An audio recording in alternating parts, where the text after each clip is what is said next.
All right, here's our next example for solving equations with trig functions of arguments besides just x, theta, etc. Although it doesn't look like that on the surface. On the surface, this looks like the previous types of problems where we had trig equations with multiple trig functions. Now, sometimes the two worlds collide.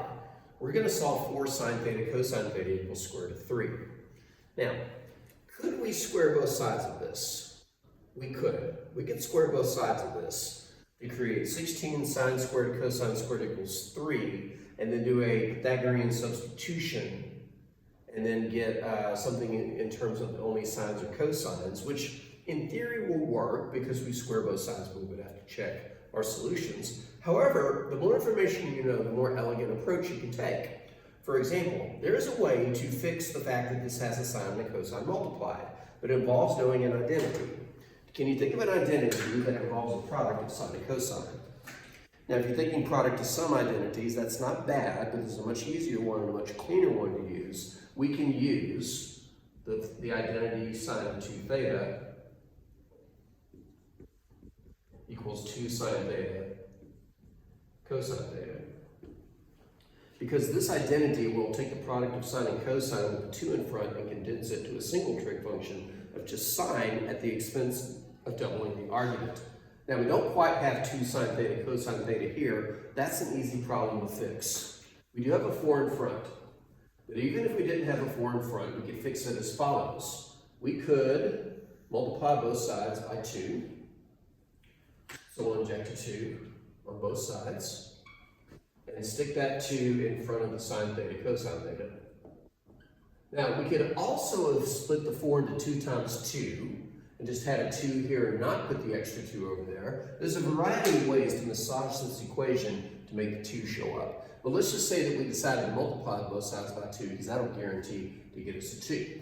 Then we can use a double angle identity. 2 sine theta cosine theta is equal to sine of 2 theta. And then we have 2 square root of 3 over here. Now we've transformed it to a basic linear trig equation, except the argument is more than just an x. So we're going to do a substitution. Let's let 2 theta equal to x. We could use u or anything else besides theta. It is worth mentioning that we need to adjust our periods now. We are solving for theta over the interval 0 to 2 pi.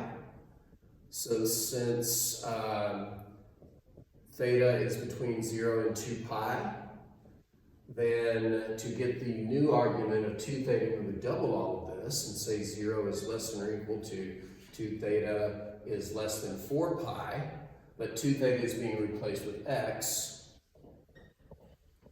So when we find our solutions to the substituted version of the equation, 4 sine of x equals 2 square root of 3. We need to find the solutions over not 1 but 2 complete trips around the unit circle between 0 and 4 pi because of the adjustment we had to make to this interval based on the new argument.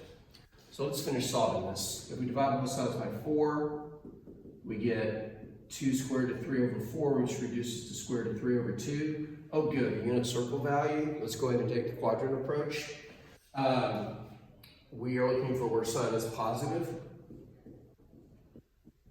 Sine is positive in 1 and 2, yet again. And we're looking for our reference angle. Our reference angle would be inverse sine of square root of 3 over 2, which is 2 1 square root of 3 over 2, pi over 3. And so let's drop this pi over 3 angle into 2 quadrants and measure it. From quadrant 1, our x is just pi over 3. But in quadrant 2, when we measure it from standard position, our x is pi minus pi over 3, which is 2 pi over 3.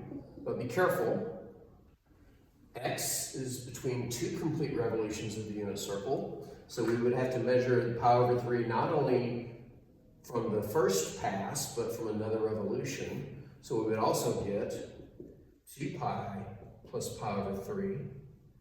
That's 6 pi over 3 plus pi over 3 is 7 pi over 3. And for the other one, if we did another complete revolution, then we would have x equals 2 pi plus 2 pi over 3. 2 pi is 6 pi over 3, plus 2 pi over 3 is 8 pi over 3. So it looks like we're going to end up with 4 solutions. Pi over 3, 2 pi over 3, and then their coterminal angles will make another revolution according to our extended interval here, 7 pi over 3 and 8 pi over 3. Let's go ahead and get our general solutions in terms of x, and then we will transform them into general solutions for theta. So our general solutions for x, our general solutions would be x equals pi over 3 plus 2 pi n, x equals 2 pi over 3 plus 2 pi n, x equals 7 pi over 3 plus 2 pi n, and x equals 8 pi over 3 plus 2 pi n. But then we can replace the x with the 2 theta that it was forming in place of. So let's do the general solutions for theta now. These are the general solutions for x. And then our general solutions, GS for short, for theta. We would replace all the x's with 2 thetas. So let's just do that up here and see what would happen. 2 theta, 2 theta, 2 theta, and then 2 theta. To get the general solutions for theta, I would just have to divide everything by 2, or equivalently multiply everything by half. Half of 2 theta is theta. Half of pi over 3 is pi over 6.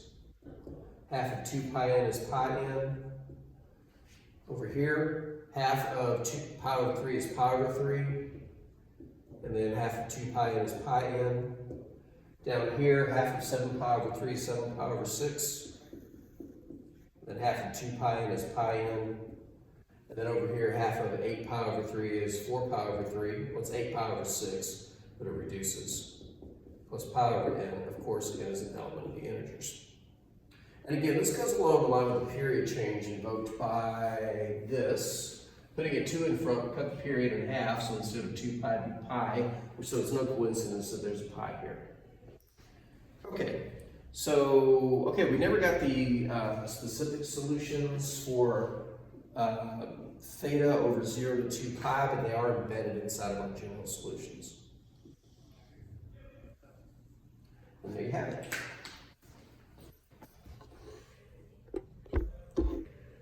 And I hope it recorded it all.